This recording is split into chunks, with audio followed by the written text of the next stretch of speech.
Investigations reveal the market for aborted body parts is significant in the industry. CNN's reporter Terry Jeffrey has been tracking the practice for years. He joins us now with more on this practice. So Terry, tell us about the federal contract of $13 million for the University of California at San Francisco. Right. So the National Institutes of Health has a long-running contract with the University of California at San Francisco. It's a 7-year contract. It's optionally renewable each year. The next renewal date is December 5th of this year. It's got 2 more years on it. But according to the solicitation that the NIH put out for this contract, the contractor is required to produce 2 different types of quote-unquote humanized mice. And each of these 2 types of humanized mice need to be made with human fetal liver and thymus.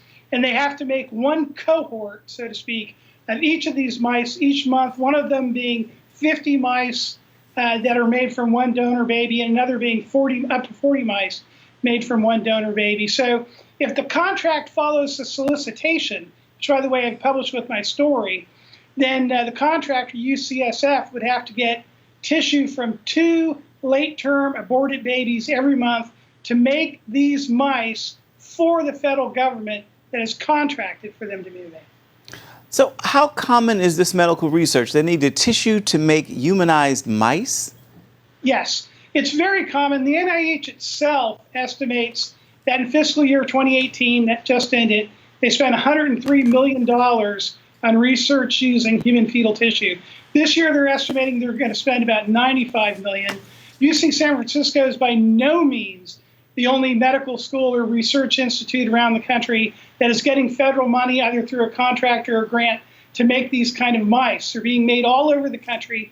And I will say in the literature that people at UCSF who are working under this contract have put out in medical journals, they describe what type of mouse that they transplant with human fetal intestine that comes from babies that they say were aborted for non-medical reasons in an elective termination at 18 to 24 weeks gestation. Another type of mouse that they make under this contract, they say they were making with human fetal liver and thymus from babies at 20 to 24 weeks of gestation. So we're talking about organs that come from babies who are aborted in late term in order to allow this federally funded research, in this case under a federal contract, to go forward. Why is the federal government continuing to make these grants? Are there not alternatives?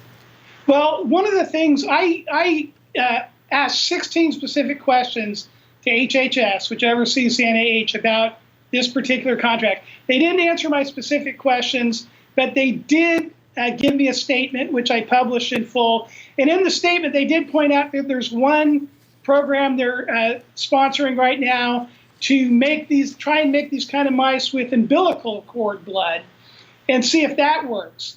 Now, the type of mouse, and hopefully that will work, because then they wouldn't need an aborted baby to make these mice. But the type of mice this contract calls for specifically requires human fetal liver and thymus, and at those ages of gestation that I talked about that they mentioned in their literature. All right, Terry Jeffrey, thank you so much for your work. We appreciate your time. Thank you.